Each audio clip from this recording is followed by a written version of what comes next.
I Solved the Fermi Paradox, and I Regret It is a Lovecraftian-style horror story written by Reddit user Grand Theft Motto for the No Sleep board in 2019. This story is one that was very well received in its time. It feels very much like a modern take on Lovecraftian-style horror, mixed with a bit of romantic comedy. With that introduction out of the way, let's dive into I Solved the Fermi Paradox, and I Regret It. RMZ, who goes by the name of Waltz, in the story informs us that he is one of many test subjects receiving new prosthetic eyes thanks to a redacted entity. From here on in, we're going to refer to the entity as Mr. Beast, and that's kind of just a tongue-in-cheek joke based on Mr. Beast's little controversy back in February where he restored the eyesight of 1,000 people. And I'm in no way intending to defame or talk trash about Mr. Beast. I just think it's really funny if the redacted entity in the story is Mr. Beast, because it's funnier 3 years later. It really is. Anyways, continuing, we are told that after opening his new prosthetic eyes, Waltz perceived two large blue eyes staring back at him, along with several devilish abominations around his room. The first test subject for these designer eyes had ripped his own out. Waltz also attempts to do this, but has been restrained by the hospital. He is forced to keep the eyes and eventually released after claiming he no longer sees the abominations. This is a lie. On the bus ride home, we are given descriptions of horrifying creatures such as goatmen the size of trees running alongside the bus, and my favorite visual in the whole story, a whale flying through the sky, eating clouds as its guts spill from its open torso. The sky whale is my favorite creature, and I love it. Once home, we are told that Waltz is becoming more and more closed off to the world as the monsters that are constantly around him seem to be growing bolder, biting and prodding at him. He spends his nights sleeping in his bathtub, one of the few places he feels safe. We learn that there is an online support group of people who had also received eyes from Mr. Beast. And this is the way we get the origin of the Fermi Paradox connections, having been suggested by a user on this discussion group. Taking a brief aside, it would seem that these eyes are allowing the people who receive them to see into other dimensions. And this reminds me of the story From Beyond by H.P. Lovecraft, where a device is used to stimulate the main character's pineal gland, allowing them to see realities beyond their own. Getting back to the story, most of the people in this chat are unimportant, but we are told that members are disappearing, and given the ominous message that Waltz is next after a user named Ribbon gives him this message, he kind of just disappears, which, even more ominous. The ambient horror in the story ramps up after this with scratching and knocks at Waltz's door, causing him to take refuge in his bathroom for about a week. Waltz receives a message later that week from a user named Cheshire saying that he needs help, instructing Waltz to call but not use his own phone. This call to action rouses our narrator and causes him to leave his apartment in search of a payphone. The apartment is described as being quite messy due to the narrator's psychological state, which is a nice touch in the realm of realistic character writing. He ventures into Baltimore, happily seeing that there are no more monsters currently nearby. He makes it most of the way there before stumbling across a new named creature, the Smoker, a humanoid whose face is obscured by a cloud of cigarette smoke. After asking Waltz for Alight, the smoker informs Waltz that his eyes don't belong to him and tries to snatch them from his sockets. Waltz runs, the world now shifting and becoming populated with spindly monsters. Another recurring creature is seen in some shot mirrors, a girl with mirrors for eyes that shrieks at the narrator as he runs. Once home, the narrator again takes refuge in his bathroom, covering all the mirrored surfaces in his apartment. Cheshire sends another email stating, "You are being hunted." From this point forward, the insanity ramps up as smoke often pours in from under the apartment's door, possibly due to the smoker, along with the narrator experiencing some changes. Parts of his skin are growing rougher and metallic, and his facial features seem sharper and younger, and at one point he forcefully expels a large amount of teeth and blood from his throat, which is just delightful. None of his own teeth are missing, though. Matilda, a user from the Mr. Beast chat group, reaches out, stating she knows where Waltz is and requests to meet with him. I am leaving out a lot of specific dialogue because that is a lot of the charm of the story, and these summaries serve as an entry point, not a substitution for the original work. He agrees to this meeting, but not before having one heck of a night. As he tries to sleep, cracks form in the ceiling, turning into gill-like structures that suck in air with such force they tug at the narrator like a wind tunnel. He shuts his eyes to this, and a voice unseen screams into his ear for him to look. In this weird haze, he somehow ends up sleeping against a wall. As he attempts to stand, he touches the wall, finding his hand fusing with it, and then his foot as he tries to use that for leverage. All of him ends up being sucked fully into the wall, and the experience is described as claustrophobic, kind of an understatement. Eventually, he's expelled from the wall by some unknown means, and I really love this description in the story because it feels very much like some sort of sleep paralysis demon no one's described yet. After recovering from this event, Waltz leaves his apartment for a nearby diner for his meetup with Matilda. Eventually, they do meet up, and we are treated to some more romantic comedy-style dialogue. Eventually, Matilda reveals that she had given her eyes to one of the creatures, but she can still see everything, including the monsters. She describes the eyes as seeds, implying something was planted in their skulls, and then asserts that Cheshire is somehow involved and requests Waltz's aid in a cross-country trip to forcefully extract info from Cheshire. Our narrator agrees, and they drive an old RV toward their destination. Some changes are noticed on Matilda's body, her skin having rough patches that shine and the side of her neck developing red patches. During this leg of the trip, they pass a large car accident involving a lot of vehicles, and overlooking this scene is a large entity that has galaxies and stars in its weird black mass. And this is our first experience of something called the pull, an impulse that overtakes people who have these eye implants.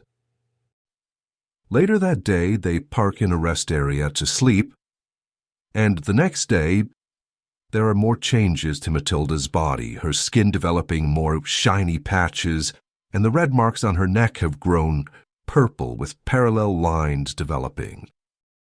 An update on Waltz's condition, being told that his veins are now very visible and discolored, the area around his eyes hosting several tiny scratches. He is also experiencing sluggishness and joint pain. We are given some more romantic comedy dialogue and a layout of Matilda's plan to beat information out of Cheshire. Later that night, they fall asleep together watching horror movies. Waltz awakens in the middle of the night and takes Matilda to the RV's room to give her privacy, and falls back asleep. He is awakened, this time by the smell of smoke. The smoker is there and tells him to check himself. He does, realizing his darkened veins are now hard and wire-like under the skin. The smoker informs him that this is the usual change and that it was too late for him to take Waltz's eyes. A scream resonates from Matilda's room, and Waltz finds her on the floor, a bite mark on her wrist. He is informed that the mirror girl had bitten her, and from this night forward, they would sleep in the same room with the lights on. Waltz continues to notice changes in Matilda, her fingers fusing together on one hand, her skin growing more and more shiny patches, and the slits on her neck growing wider and more discolored. She also seems to have trouble breathing now. They pass an advertisement for the world's third biggest ball of yarn, which Matilda asks if Waltz would like to see. Before he can answer, he quickly pulls off the road and enters a rest area where he exits the vehicle and expels a large amount of neon blue fluid. He tells his companion that the ball of yarn will have to wait. We are treated to more Lovecraftian horror in rapid fashion as Waltz describes that at night they can see strange alien star formations and describe a large aircraft carrier-sized shadow that dances over the RV, its dangling tentacles brushing against the metal. Near the state line of California, while picnicking at a rest stop, the pair are forced to flee from a creature dubbed Floppy Head, a long, spindly creature with an oversized head that dangles to the side. It pursues them for a while along the highway till they escape it, deciding to stop less frequently after this. As they continue, they feel the pool again as they see a large skyscraper-sized tree with blue lights dancing around it. They both seem to want to get closer to it, and this causes the pair to almost have an accident, at which point Waltz recognizes it as a bad thing. It tells Matilda they can see it on the way back. They finally arrive in California and have no trouble locating Cheshire's house as a lonely storm swirls over the property. There is some amount of hesitation before they approach the house, the storm being described as angry and having the odd quality of the rain falling from the ground back up to the clouds.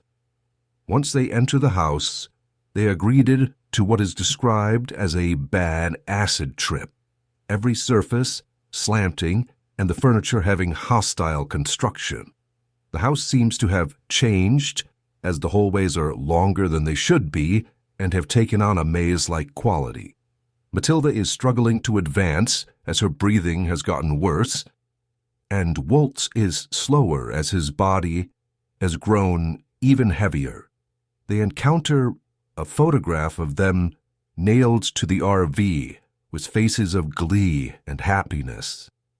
Eventually, they reach Cheshire's room, where he has taken the form of a very flabby and bulky wet mass of flesh. The conversation is had, where Cheshire informs the two that they are changing. They took a gift, and now they are being given more. Soon they will change, and this world will not be suitable for them. The air, poison. The sunlight, heavy enough to crack bone. He describes the pool and tells them to follow it. It will take them to worlds where they can survive. New worlds. And many of these are references to stories by the author. After Matilda threatens violence against Cheshire, his head splits its mouth, releasing a skull and a spine covered in thick black hair that slithers off into a crack. Cheshire's former body melting away into a door. After this, they leave Cheshire's home through the door and get back on the road, defeated and resigned to their fate. They are headed to the ball of yarn previously mentioned, and the changes continue.